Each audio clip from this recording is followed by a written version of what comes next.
Hello, my dear students. How are you doing? Hope you are doing well.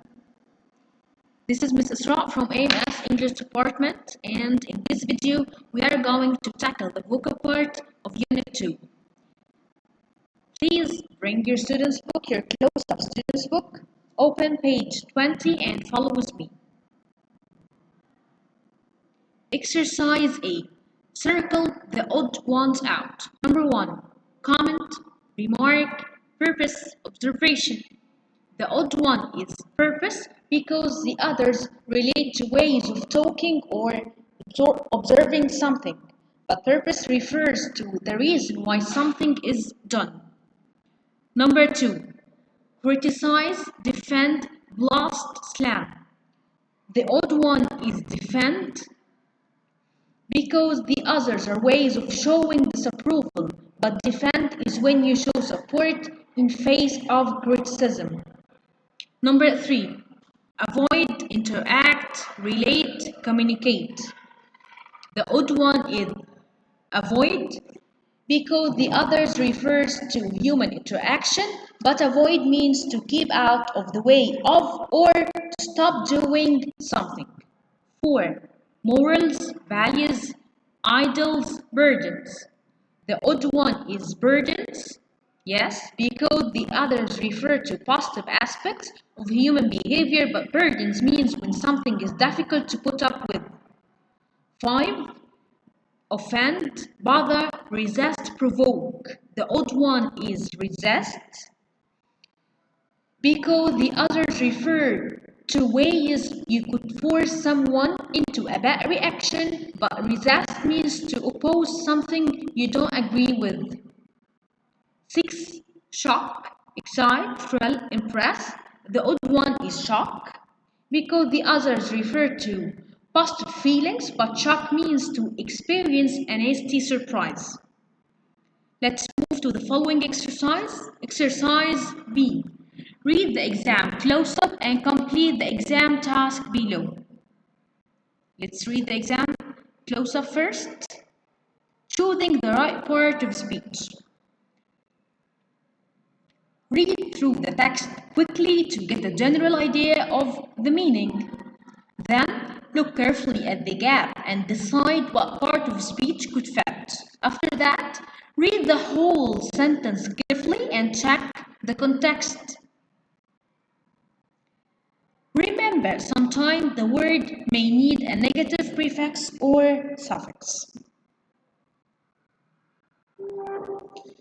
For questions 1 to 9, read the text below.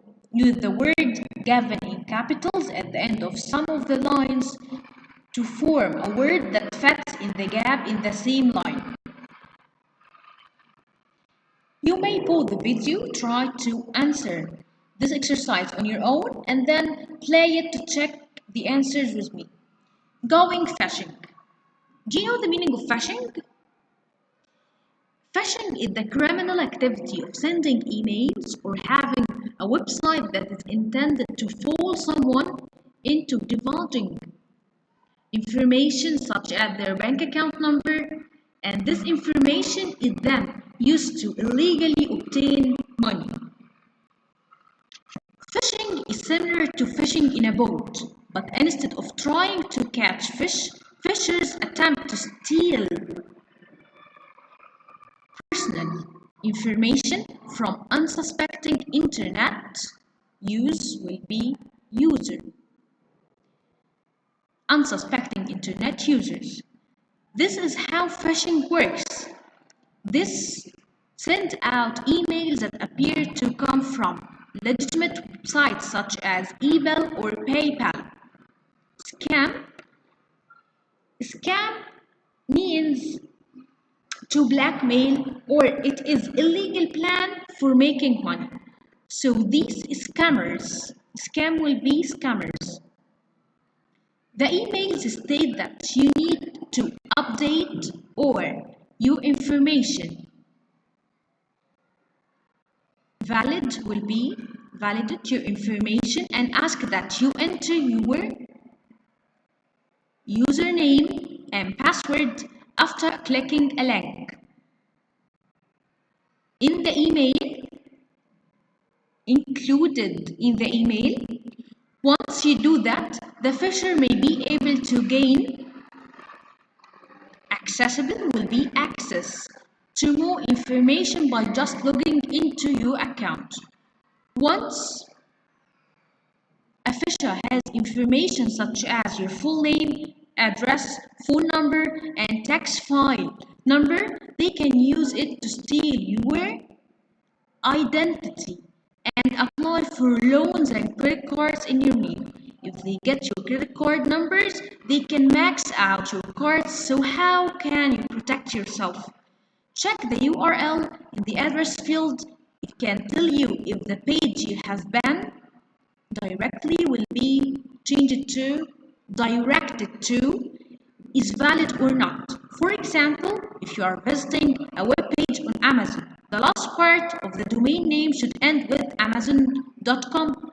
Therefore, www.amazon.com is a valid web address, but www.amazon.validate_info.com is a false address which may be used by phishing. Let's move to the following exercise, which will be about phrasal verbs.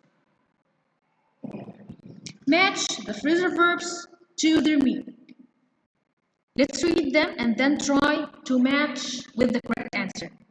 Be taken aback, bring down, coming for, cut in, get back, set out, stir up, take to. Number 1. Be taken aback. Be taken aback means be greatly surprised when you're surprised.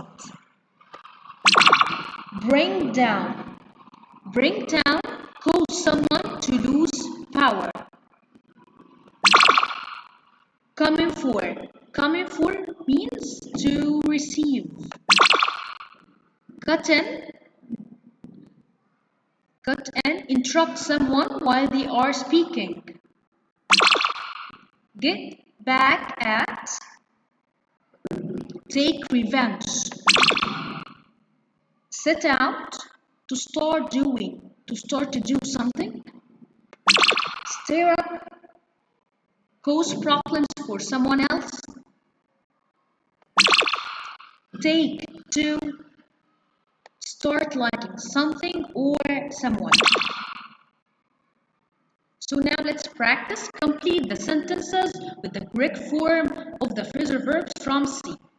We will complete these sentences with one of the phrasal verbs. I had no idea the article would so much criticism. The correct answer will be coming for. I had no idea the article would come in for so much criticism. The football player, his detractors by scoring a hat-trick in his next game. Got back at. The football player got back at his detractors by scoring a hat-trick in his next game. She accused the protesters of trying to stir up trouble. Bloggers were said to be responsible for bringing down the corrupt company. Martin had initially set out to write an article, but it turned into a book. We were taken aback by the amount of support our online campaign received. It was astonishing. An audience member cut in during the interview and accused the minister of lying. The last one, Jane took to Facebook immediately and now spends hours on it every day.